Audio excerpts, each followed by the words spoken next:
Me gustaría comenzar con una lectura de 8 versículos del Salmo 139, antes de compartir el tema que junto vamos a meditar en el tiempo que nos queda. Salmo 139, versículo 1 al 6, dice la palabra de Dios: Oh Jehová, tú me has examinado y conocido, tú has conocido mi sentarme y mi levantarme.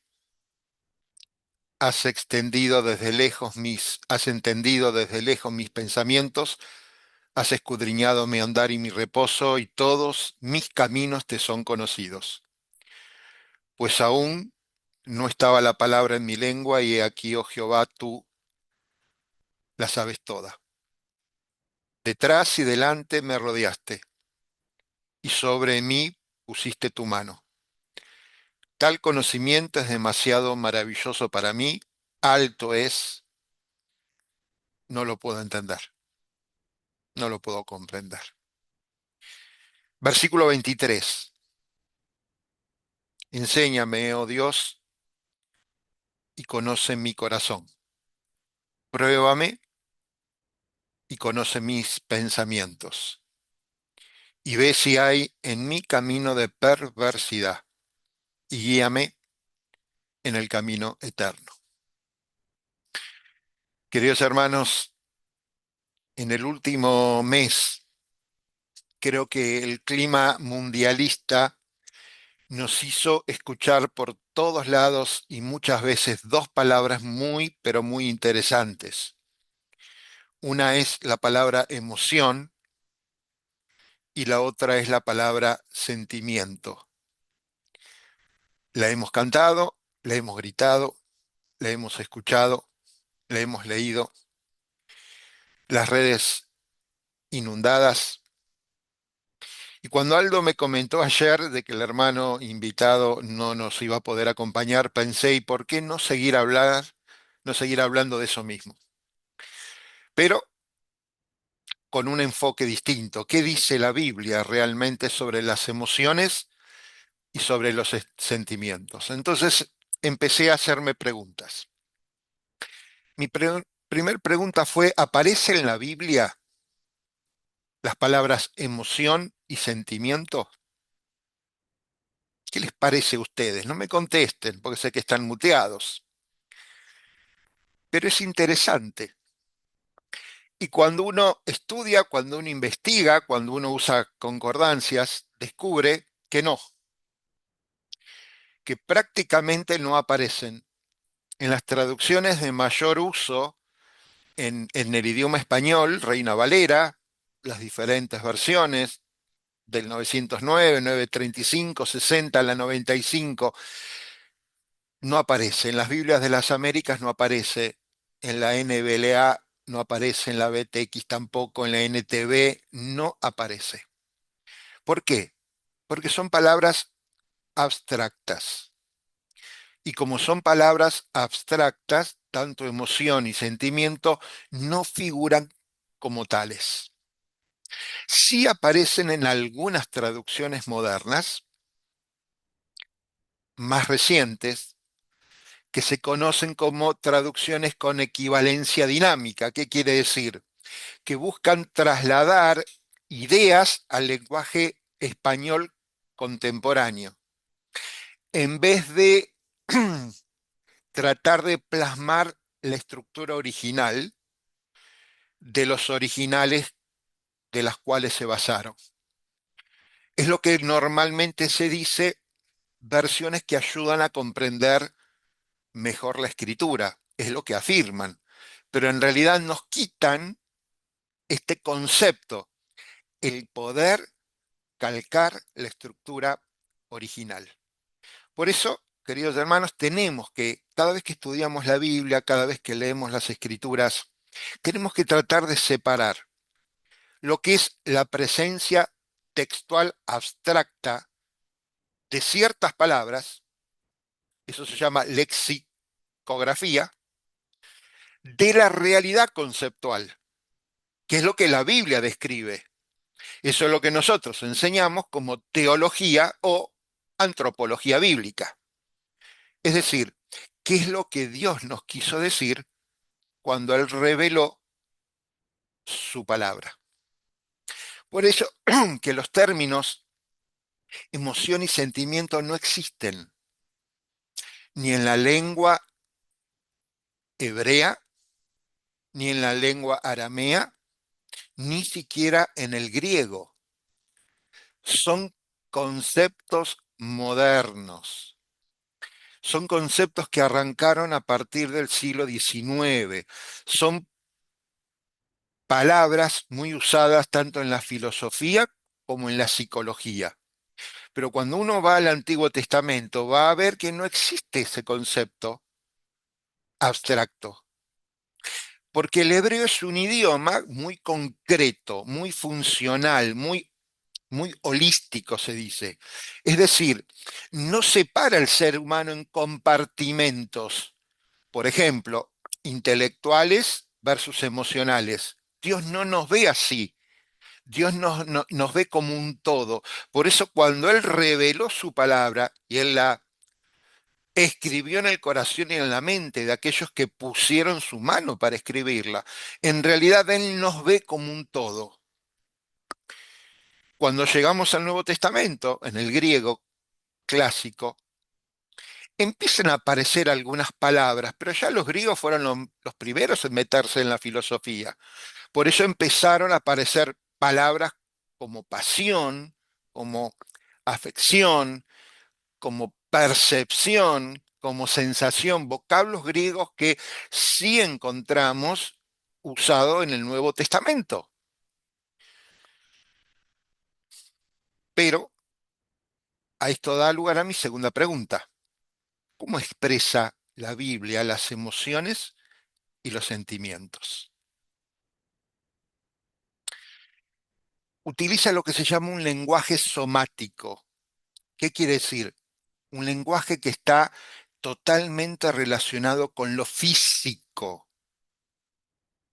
No es algo abstracto. Las emociones humanas son muy parecidas a las emociones divinas.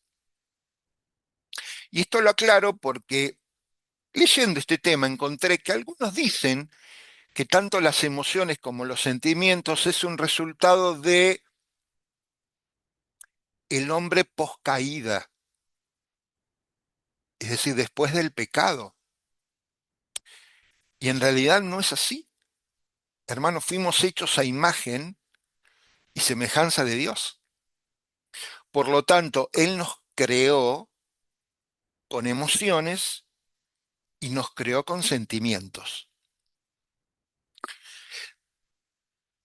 Pero en la escritura, Él utiliza o usó vocablos que tienen que ver con lo somático, con el físico. Y tanto es así que muchas veces Dios se describe con conceptos asociados a un cuerpo, porque se habla del corazón de Dios, se habla del oído de Dios, se habla de la mano de Dios, que sabemos que Dios es espíritu, pero que los vocablos fueron usados porque tienen que tener esa relación con lo somático. Y no me voy a poner, no es el lugar, para hablar sobre los vocablos, pero sí las traducciones. Cuando en el hebreo se usa la palabra corazón, hermanos, no es solo un sentimiento. El corazón es la sede del pensamiento. El corazón es la sede de la voluntad. El corazón es la sede de la moral. Por lo tanto, el término más cercano que tenían los hebreos para hablar de la vida interior era la palabra corazón. Y es mucho más amplio que emoción. En el Antiguo Testamento se usa una palabra como es alma, muchas veces asociado al ser, pero el vocablo original apunta a la garganta. ¿Por qué? Porque denota la angustia, el gozo, el deseo. Mi sed, decía el salmista, tiene sed de ti. Esa expresión que tiene que ver con la garganta, con la boca seca, es una manera física de explicar una emoción que él tenía en su corazón. No aparece la palabra emoción, pero cada vez que leemos el Salmo 42, el versículo 2, decimos, wow, qué emoción tenía el salmista cuando escribía esto. La palabra espíritu, que es aliento en el hebreo también, tiene que ver con el estado anímico y muchas veces aparece como un espíritu turbado, un espíritu quebrantado. La palabra literalmente entraña, que tiene que ver con la compasión, con la misericordia divina, con ese afecto que Dios nos tuvo a nosotros. Desde la entraña, el vocablo significa desde el mismo útero, de lo más profundo del ser. Desde ahí arranca esa compasión y esa misericordia. Así que hermanos, no pensemos que está mal tener sentimientos y está mal tener emociones, porque fuimos creados para tener emociones y para expresar nuestros sentimientos. Cuando llegamos al Nuevo Testamento, hermanos, aparecen nuevas palabras, tal vez con sus equivalentes, tanto para corazón, tanto para entrañas. Cuando el Señor hablaba de que tenía compasión de la multitud, lo decía desde su interior, desde su entraña. Cuando Pablo saludaba a los hermanos en Filipos, lo hacía desde sus entrañas. Hermanos, ¿cómo nos perdemos de disfrutar de la riqueza de la palabra de Dios cuando no tenemos en cuenta esto y nos dejamos llevar por los conceptos psicológicos o filosóficos que ahora existen y perdemos esas raíces lingüísticas que nos ayudan a entender qué es lo que quiso decir el autor cuando escribió algo? Cuando en Romanos Pablo habla de la pasión, porque él estaba triste del pueblo de Israel, con qué pasión él describía el dolor que él tenía en su corazón, porque el pueblo de Israel rechazaba al Mesías. Hermanos, hay ejemplos muy concretos. Aprendamos de los ejemplos concretos. Jesús lloró, sintió la emoción de la tristeza. ¿Y cómo narra el escritor eso? Lloró. Es un acto corporal, pero cuando leemos ese versículo, el más corto de la escritura, y Jesús lloró, entendemos que él estaba triste. Cuando Jesús dice en Mateo capítulo 9, verso 36, que él veía las multitudes y tuvo compasión de ellas, usó el término de las entrañas. Cuando el salmista dice en el Salmo 42, ¿por qué te abates, oh alma mía? Es un diálogo con el yo mismo. Él interpela su alma a ese vocablo que aparece. Tiene que ver con el interior. ¿Por qué estás abatida? El alma no escucha, pero él habla con su interior. Cuando Lucas dice, palabras del Señor, mi espíritu se regocija, el gozo lo atribuye a la alegría y se expresa con una sonrisa. Queridos hermanos, emoción y sentimiento es más que una pasión futbolera. Tiene un fundamento hermenéutico, tiene un fundamento en la palabra. El primer error que tenemos que evitar es dividirnos cuando leemos la escritura. A veces corremos el riesgo de dejar las emociones por un lado, los pensamientos por otro, la voluntad por otro. No, no dividamos al ser humano en compartimentos. Él nos ve como un todo. Él nos ve como algo completo. La psicología moderna tendrá su técnica. Nosotros tenemos la palabra de Dios. Ahora, Él describe al hombre como un todo. Sin embargo, utiliza expresiones corazón, alma, espíritu, mente, entrañas, riñones. Usa la palabra carne. Estas palabras abarcan todos los pensamientos, todas las decisiones, todos los afectos y toda la voluntad. Ahora, por amor al tiempo, ¿qué emociones aparecen en las escrituras? Aparece gozo. Hay un montón de versículos. No, no hay tiempo, pero basta agarrar una concordancia. Hoy es fácil buscar una concordancia, pero también aparece tristeza. Jesús lloró. Isaías 63, lo escuchamos en la cena hace unos domingos, varón de dolores. Ahí está expresando una tristeza en el corazón. Hay ira. Efesios, Pablo habla de la ira. Marcos se enojó. Marcos dice que Jesús se enojó cuando estaba en el templo.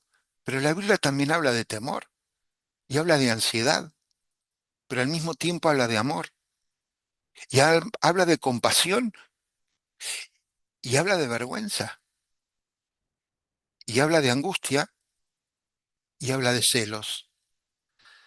¿Por qué? Porque el Señor nunca escondió en su palabra lo que nosotros realmente somos. Y cada una de estas emociones puede despertar en nosotros pensamientos y puede despertar en nosotros sentimientos. Entonces surge otra pregunta. ¿Qué diferencia hay entre la emoción y el sentimiento? Y queridos hermanos, cuando uno va a la Biblia y uno estudia estos casos, estos versículos y estos vocablos, yo creo que la emoción siempre tiene que ver con una respuesta inmediata. Por lo general, la emoción puede ser breve o surge rápidamente y la emoción es intensa. Pero cuando uno piensa en el sentimiento como algo que viene después de la emoción, el sentimiento creo que es una elaboración más consciente de nuestra mente y es algo más duradero que una emoción. El sentimiento es más estable. Ahora, la Biblia no hace separación, porque, insisto, nos ve como un todo.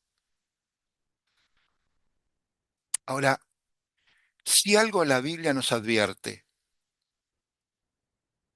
nunca la Escritura enseña que tenemos que seguir nuestro corazón.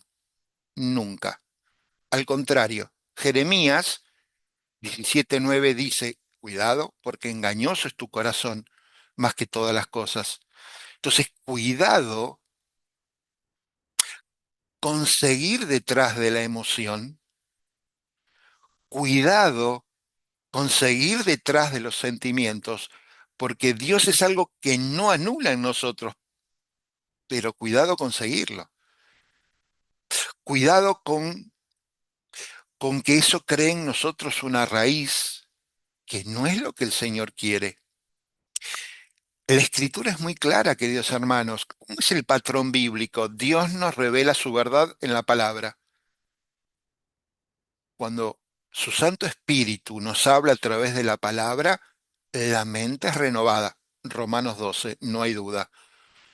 Cuando la mente empieza a ser renovada y empezamos a entender lo que Dios nos dice en su palabra, empieza a responder nuestro corazón. El corazón responde. El corazón ya no es indiferente, el corazón ya no es duro, el corazón empieza a ser sensible.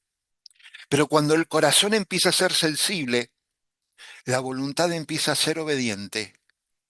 ¿Obediente a qué? A lo que su espíritu nos dicta a través de la palabra. Y cuando la voluntad obedece, recién ahí las emociones son ordenadas bajo el señorío de Cristo. No es problemático tener emociones. El problema es que nuestras emociones no estén gobernadas por Jesucristo, que es el Señor de nuestra vida. El gran problema es cuando nuestras emociones señorean nuestra vida, cuando nuestras emociones nos llevan a tener sentimientos que pasan a ser más importantes que el Señor mismo. Ahí está el problema. Las emociones son un indicador de lo que ocurre en nuestro interior y no podemos desecharlas. Tenemos que escucharlas, tenemos que atenderlas a la luz de la Escritura, pero no es un árbitro infalible que nos dice la verdad. Cuidado, no nos dejemos llevar por la emoción, si no la contrastamos con lo que la palabra nos dice, si no lo llevamos en oración delante de la presencia de Dios, para no tomar nuestra emoción como una verdad definitiva, para que no sea nuestro sentimiento lo que nos haga creer que es la verdad, porque a veces nos podemos equivocar. Y acá surge la otra pregunta, y con esto voy terminando. ¿Es lo mismo emoción que emocionalismo? ¿Es lo mismo sentimiento que sentimentalismo? Interesante. Cuando me puse a preguntar esto, dije, wow, tengo que ser muy sincero al analizar esta idea. ¿Por qué? Porque tanto emocionalismo como sentimentalismo son sustantivos abstractos que tienen un sufijo, ismo. Y esa es una forma moderna del siglo XIX y del siglo XX, que es una categoría filosófica y crítica de la teología. Todos los ismos tienen su característica y no todos son correctos. Por eso no hay un solo versículo que diga emocionalismo. No hay. Pero sí textos que nos hablan de las emociones. Hay mucho material en la escritura que abunda, describe, aprueba y corrige cómo tenemos que manejar las emociones. Pero cuidado con las palabras modernas, porque las palabras modernas se alejan de lo que la palabra de Dios dice y pueden traer un concepto que nos haga errar el camino. Emoción bíblicamente es un afecto y es legítimo, que caracteriza a nuestra persona en toda su integridad. Hermanos, la Biblia no rechaza el afecto, no rechaza la emoción, lo describe como parte normal de nuestra vida delante de Dios, pero nunca lo separa ni de la voluntad ni de la verdad de Él. Cada uno de los pasajes que mencioné nos hacen entender que Dios quiere que nuestra emoción esté subordinada y unida a la relación con Él y a la comunión entre los hermanos. Nunca nuestra emoción tiene que ser algo autónomo, siempre tiene que estar subordinado a su palabra. Por eso surge el emocionalismo, cuando el afecto se vuelve el criterio que gobierna nuestra vida.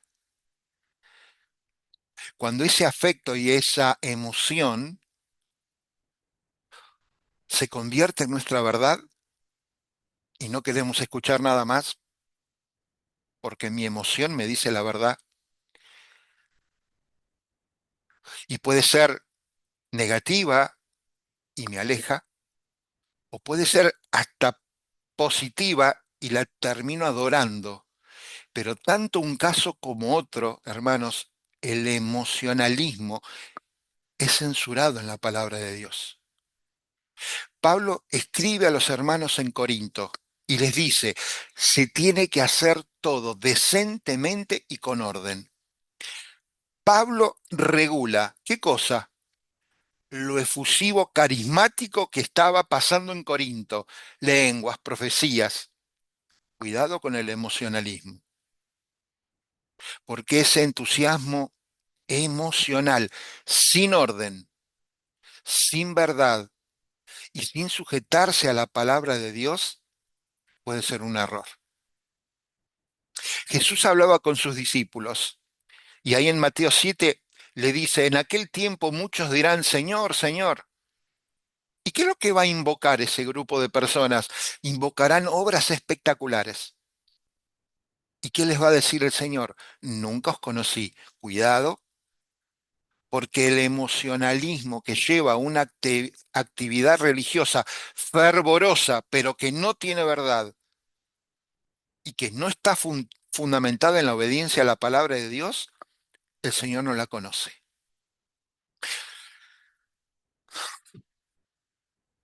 Isaías le hablaba al pueblo de Israel y Mateo, Jesús toma esa enseñanza y dice, este pueblo de labios me honra, pero su corazón está lejos de mí. ¿Saben por qué el pueblo podía honrar de labios? Por el emocionalismo, porque se dejaron llevar por las emociones y creían que eso era la verdad, pero la verdad era otra.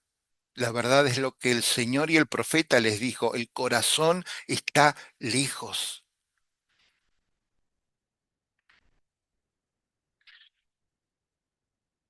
Cuando el Señor, cuando Dios le dice a Samuel a través de Samuel que el obedecer es mejor que los sacrificios. Samuel se lo dice a Saúl y quería decirle, mira Saúl, lo más importante es que tendrías que haber obedecido. No te tendrías que haber dejado llevar por tu emoción. No te tendrías que haber dejado llevar por el sentimiento que esa emoción trajo en tu vida. Tendrías que haber obedecido, porque pesa más la integridad espiritual, que un disfraz religioso.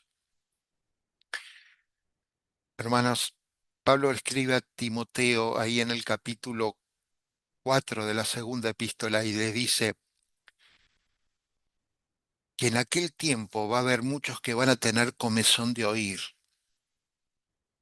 que se van a empezar a amontonar maestros, ¿conforme a qué?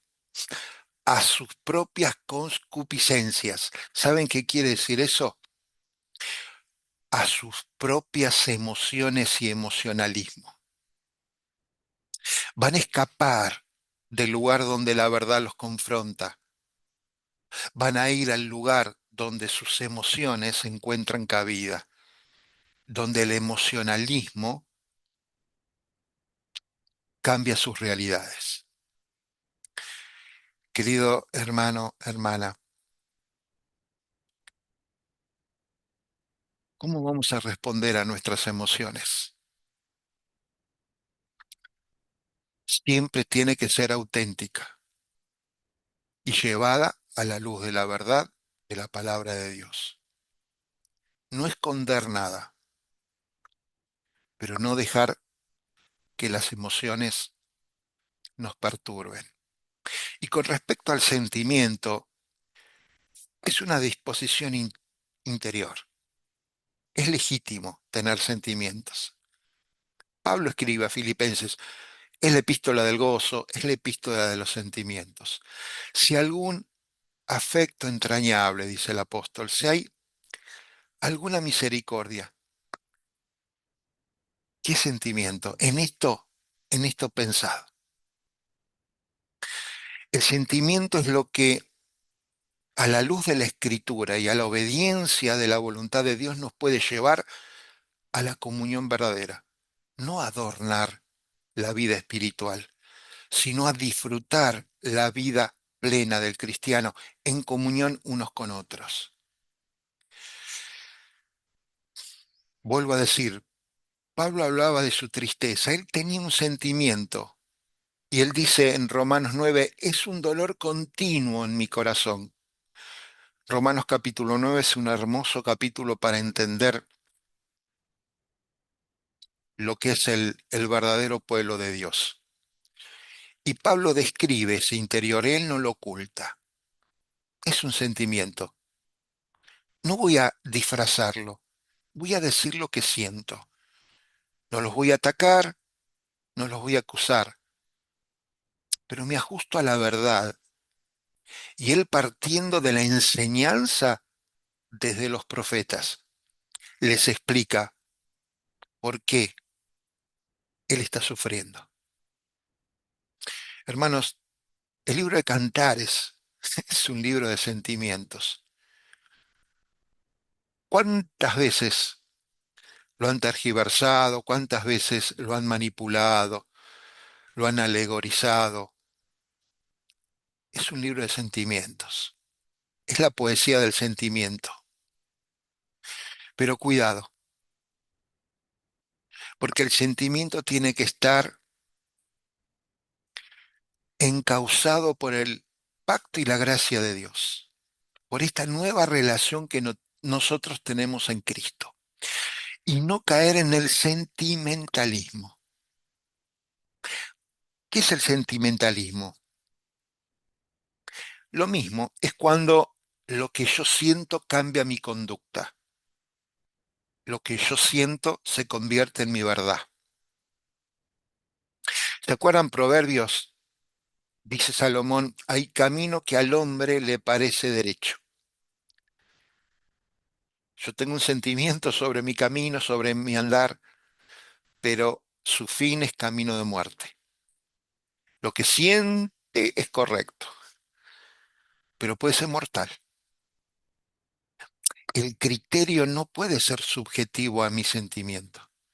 No se puede convertir en un sentimentalismo bajo ningún concepto. Termino, hermanos. La emoción está aprobada por la palabra de Dios. Está integrada a nuestra fe, está integrado a nuestro propio ser, es parte de nuestro yo. El sentimiento está aprobado por la palabra de Dios. Nos ayuda, da un valor relacional, un valor que aporta a la comunión de la congregación, de la vida de la iglesia. Pero tanto la emoción como el sentimiento tiene que estar gobernado por el señorío de Cristo. Tiene que ser llevado a los pies del Señor. Claro que a veces tenemos dudas y problemas, pero la palabra nos corrige. No hagamos de mi emoción un culto. No hagamos de mi emoción una religión. No hagamos de mi emoción una experiencia en sí mismo. Llevémoslo a los pies del Señor y que el Señor, por su Santo Espíritu, nos acompañe y nos guíe. El sentimentalismo es corregido en la palabra. No puede ser mi sentimiento lo que me dirija como autoridad. A veces creemos que estamos acertados en lo que sentimos y hasta a veces podemos tratar a los demás convencidos de que mi sentimiento es sincero, de que mi sentimiento es real y que mi sentimiento sea el correcto. Cuidado, llevémoslo a la luz de la palabra, llevémoslo en oración delante del Señor, que Él nos muestre si realmente es así o hay algo que corregir. Hermanos, hay una línea divisoria. No es cuestión de sentir sí o sentir no, sino quién manda lo que a mí me emociona, quién manda lo que a mí me hace sentir. El Señor quiere que yo responda a la verdad, pero la tengo que conocer, tengo que estudiar la Biblia, la tengo que leer. El Señor quiere que mi afecto, mi emoción y mi sentimiento dependa de la relación con Él. Siempre la Escritura lo va a honrar a Él y Él quiere que mis sentimientos y que mis emociones lo honren a Él. ¿Por qué? Porque yo soy obediente a la palabra. Hermanos, que el Señor nos ayude. Hemos pasado por muchos sentimientos este mes y por muchas emociones, pero no pensemos que esto no está presente en la congregación. Cada uno de nosotros tenemos que entender que somos atravesados tanto por pensamientos como por sentimientos, emociones, y que todo lo tenemos que llevar a la presencia del Señor. El Espíritu nos va a guiar a toda verdad. A Él sea la gloria. Amén.